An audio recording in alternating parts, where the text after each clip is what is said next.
How everyone's doing? I haven't done a video in a long time. Been just busy working and living the life. There's a Nissan 2016.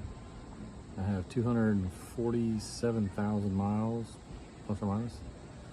Plus, still going strong. Still all original. It's missing a few parts. You can go back to other videos and see what parts are missing.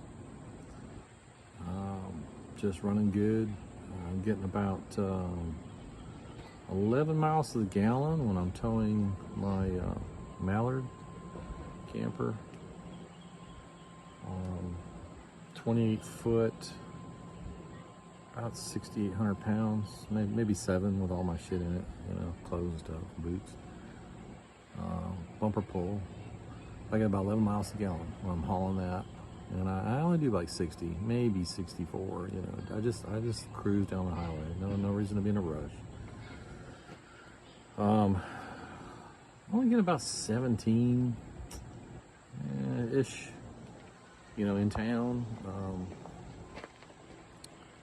If you can see, let's see what you can see here. It's kind of sunny. So I got the 75-gallon tank, and then the toolbox with the drawers to pull out, full of all kinds of neat little tools and stuff.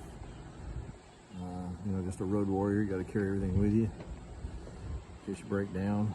But today I'm doing a repair. So you got this propane line.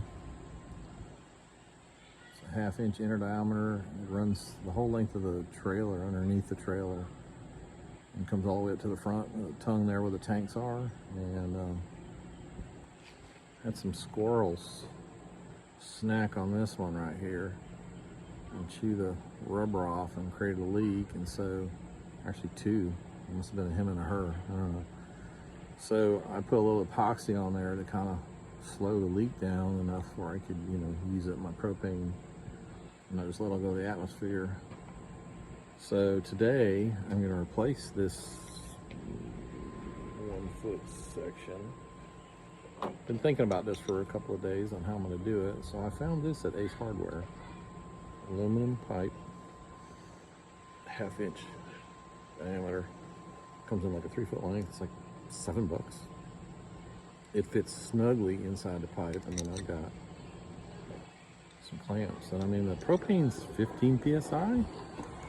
So I really don't think this is a problem. I don't think this is going to be an issue. And if it does leak, what I might do is just put a little silicone on the end of this and then stick it back in the pipe and let it seal with the clamp on it.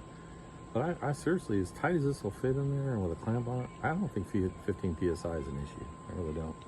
But I'll test it. I'll do the bubble test on that. But anyway, I'll show you what I do later. So here's the final product.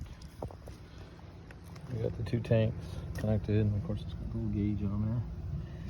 And then here's the repair right here. Line going back